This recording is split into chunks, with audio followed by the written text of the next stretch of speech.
Ils ont des gens partout. Personne ne sait qu'ils existent. C'est un gouvernement de l'ombre. Ce n'est pas le genre de société pour laquelle j'aimerais travailler. Ils sont si secrets. Le cœur de leurs opérations est à Washington, dans un de ces immeubles en verre à l'extérieur de la ville, juste à côté de la CIA. SAIC pour Science Applications International Corporation. 4 lettres anonymes qui cachent en réalité l'une des plus grosses sociétés américaines travaillant dans les domaines du renseignement et de la défense, la machine de guerre privée et ultra secrète du Pentagone et de la CIA. C'est une entreprise gigantesque. 44 000 employés, 8 milliards de dollars de revenus annuels. 25 000 personnes accréditées défense. Son nombre de salariés est supérieur à ceux des ministères du Travail, du Logement et de l'Éducation réunis.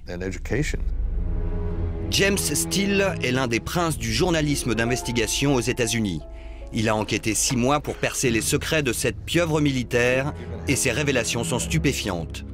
3e plus gros fournisseur du Pentagone et de la CIA, cette entreprise n'est pas un sous-traitant ordinaire, mais une véritable administration parallèle et privée qui fonctionne depuis 40 ans en dehors de tout contrôle de l'État et ne rend de compte qu'à ses actionnaires. Ici, on vend de l'intelligence, par exemple des plans de lutte antiterroristes ou des logiciels de décryptage des écoutes clandestines. Des contrats facturés chaque fois plusieurs centaines de millions de dollars.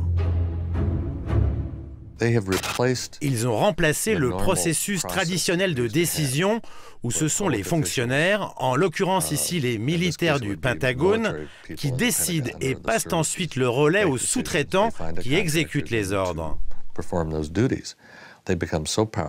Ils sont devenus si puissants qu'ils ont fait en sorte de décider eux-mêmes ce qui est bon pour les États-Unis. Le secret de la SAIC, le revolving door, c'est-à-dire le recrutement de milliers de généraux et de fonctionnaires de la CIA au carnet d'adresses privilégié. Certains regagneront même leur corps d'origine ou le gouvernement après leur passage à la SAIC.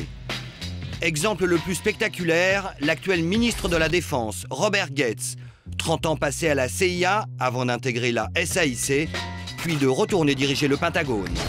Ou encore l'amiral Bobby Inman, qui a successivement dirigé la NSA, l'agence nationale responsable des écoutes, puis les services de renseignement militaire et enfin la CIA, avant d'atterrir lui aussi à la SAIC. C'est le cœur du système de cette entreprise, ce va-et-vient incessant entre personnel militaire, salariés de la CIA et ceux de la SAIC.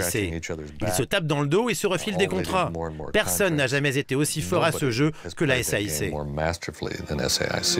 Les attentats du 11 septembre et bien évidemment la guerre en Irak ont permis à la SAIC de multiplier son chiffre d'affaires et son influence. C'est elle, par exemple, qui a été chargée d'organiser l'opposition irakienne en exil et de coacher ses dirigeants. Elle aussi qui a obtenu le budget pour faire du lobbying auprès des États européens en faveur de la guerre. Elle, enfin, qui a reçu 100 millions de dollars pour lancer à Bagdad une télévision libre et indépendante sur le modèle de la BBC. Nous avons retrouvé l'homme chargé de cette dernière mission. Il s'agit d'un producteur chevronné de la télévision américaine. Engagé juste avant le début de la guerre, il a démissionné au bout de 6 mois sous la pression des Men in Black de la SAIC. L'administration, avec l'aide de la SAIC, a préféré manipuler et censurer les informations plutôt que donner aux Irakiens l'occasion de goûter à un peu de démocratie. Finalement, ce plan a contribué au chaos que nous connaissons aujourd'hui.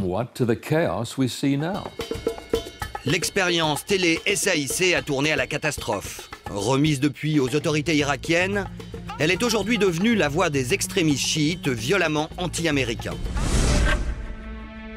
Plus grave est l'implication de la SAIC dans la campagne de propagande sur la présence d'armes de destruction massive en Irak. Ainsi, David Kay, l'ancien expert en désarmement des Nations Unies, fut recruté et salarié par la SAIC pour crédibiliser la menace Saddam Hussein. David Kay ou la faillite du renseignement américain et la suprématie de la SAIC. D'abord, vous avez David Kay pour la SAIC qui entame la partition d'un Saddam Hussein possédant des armes de destruction massive. Et quand la vérité apparaît au grand jour et qu'on se demande comment les services de renseignement ont pu commettre une telle erreur, alors le président crée une commission pour étudier cette question. Et cette commission est en partie noyautée par des employés de la SAIC. Ils sont impliqués à tous les stades de cette histoire d'armes de destruction massive. Qui osera s'attaquer à la SAIC? Destination San Antonio au Texas, où un ancien salarié a décidé de briser la loi du silence. Michael Woodley a travaillé 7 ans pour la firme de Washington. 7 années pendant lesquelles il a vu les effectifs quadrupler et les profits s'envoler. Aujourd'hui, il accuse son ancien employeur d'avoir gonflé les factures envoyées au Pentagone. Condamné en justice, la SAIC s'en est sortie avec une simple amende, mais quand le Pentagone a voulu lancer un audit général sur les milliers de contrats en cours, l'entreprise a réussi à enterrer l'affaire. Nous avions le représentant du ministère de la Justice, quelques types du Pentagone, et le SAIC avaient plus d'avocats que tout le monde. Ils étaient 4 ou 5 autour de la table. Il était alors évident que le ministère de la Justice n'avait pas les moyens de livrer cette bataille. Pour nous, c'était vraiment très clair. La SAIC serait-elle au-dessus des lois? Écoutez cet avocat. Républicain pur et dur, il a participé au recomptage des voix de Bush en Floride lors de sa première élection. Pour lui et son associé, la SAIC s'est aujourd'hui affranchie du pouvoir politique. En fait, ils se moquent de qui occupe la Maison-Blanche. Ils possèdent ce que j'appellerais l'équipe rouge et l'équipe bleue. Quand l'exécutif est contrôlé par les républicains, ils placent l'équipe rouge au Pentagone. Et quand l'exécutif change de couleur, alors ils font monter au créneau l'équipe la plus familière et la plus proche du nouveau pouvoir. Ils se sentent certainement intouchables. Cependant, j'espère et je prie pour qu'il existe quelque part dans les coulisses du gouvernement une équipe spéciale chargée de les surveiller. Et cela pourra prendre du temps, vu la complexité de leur méthode. Contacté, la SAIC a refusé de nous recevoir. Et symbole du pouvoir de l'industrie militaire, l'entreprise est devenue aujourd'hui une sorte d'État dans l'État, absorbant avec les autres sous-traitants 90% des impôts des Américains. C'était exactement la sombre prophétie d'un ancien président des États-Unis. Avant de quitter le pouvoir, Eisenhower avait tenu à mettre son peuple en garde contre les dangers que représentaient ces monstres de puissance pour la démocratie. Un demi-siècle plus tard, le cauchemar est devenu réalité. My fellow Americans, we must guard against the acquisition of unwarranted influence, whether sought or unsought, by the military-industrial complex. The potential for the disastrous rise of misplaced power exists and will persist.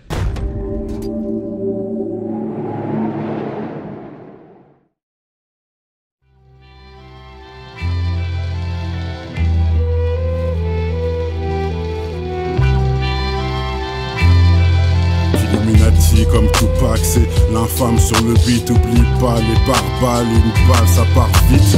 Demande à Malcolm X, j'ai plus faim comme Gandhi. C'est la révolte, je vous le dis. Plus j'avance et plus je grandis. Je repense à Kunta Kinte derrière des chaînes. Pour voir toute cette merde diffusée sur toutes les chaînes.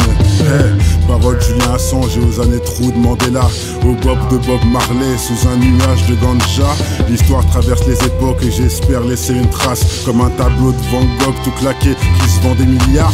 Ils veulent notre place comme Rosa Parks, on est des terres comme Luther. Toujours le point levé pour honorer la fierté de nos pères. Parole de Prodigy avec un coup de boule de Zinedine. On fait trop honte à la France pour goûter ce millésime.